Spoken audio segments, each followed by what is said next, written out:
Hello, everyone. Welcome to Durrett Steak. I wanted to go over the college football playoff results from New Year's Eve and go over my championship predictions for Monday, January 9th. Um, First, I'll start with the Michigan TCU game. So, TCU definitely deserves credit for getting the win. You know, but it's one of those cases where Michigan definitely lost the game. First of all, and we're going to go through them. First of all, the fourth down and goal call in the first drive of the game. It's one thing to do a trick play when no one's expected it, but when you call a timeout and they do trick play, you can kind of expect it more.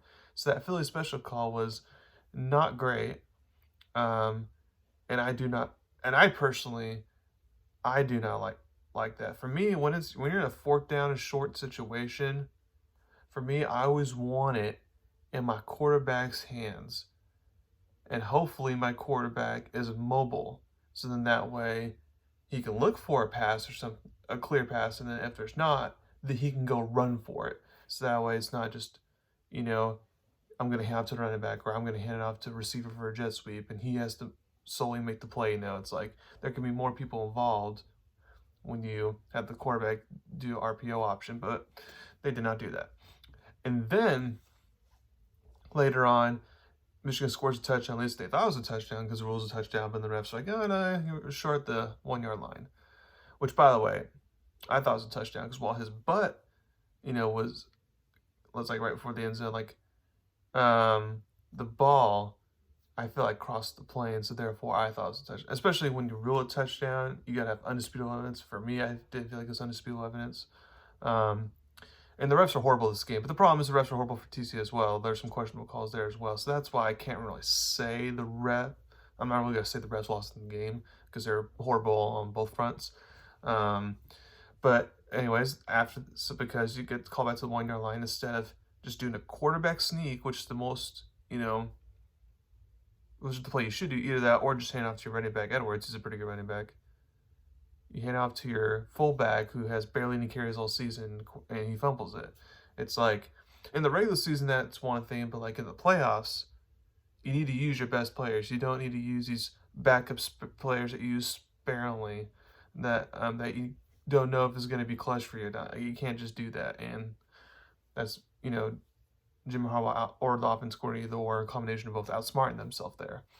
And then again, a lot of people think that call at the very end of the game was targeting by TCU, and while I agree, you can definitely call that as targeting. Again, I feel like Michigan would have enough time, even if it was called targeting. They would have enough time for Hail Mary, but I don't think they would have scored to win the game there. So I'm going to say that's the reason they lost the game.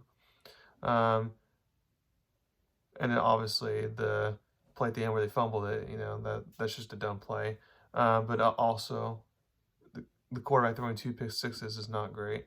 But to me, it's like, while TC gets credit for making the interceptions to get in return for a touchdown, it's like that was just bad quarterback reads, period. Especially the second one, that was just horrible. But in the end, that Michigan lost it. You can say TC won it. I have no problem with that, but Michigan definitely did lost it. So now for Georgia and Ohio State.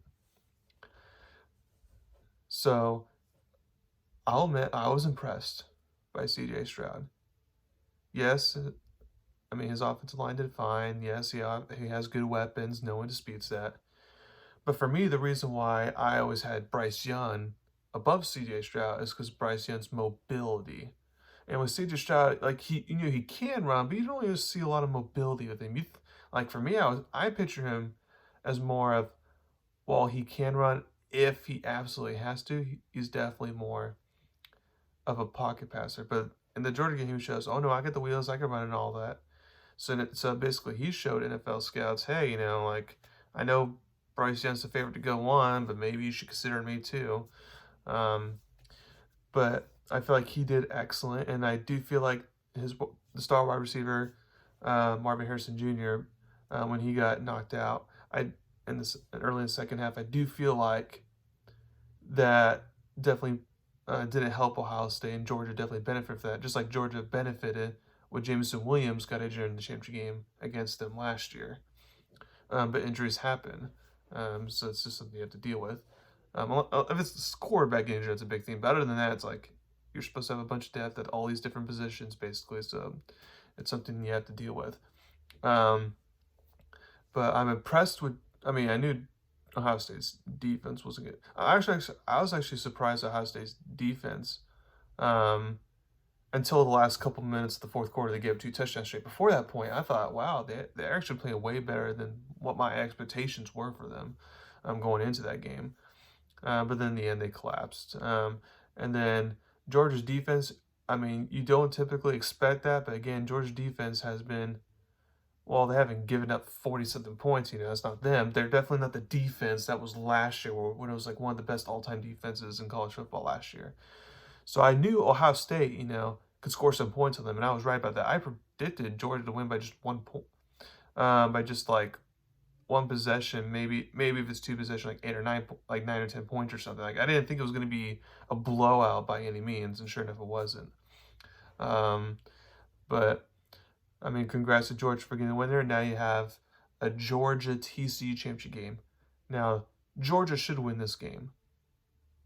They have I mean, you can say TCU is a clutch quarterback because they've had a lot of come from behind wins and stuff, but Stetson Bennett, specifically in the playoffs, has shown he's a clutch quarterback. And Kirby Smart, obviously been there before and all that, knows the stakes of a championship game's been there. This will be his 3rd championship game now with Georgia.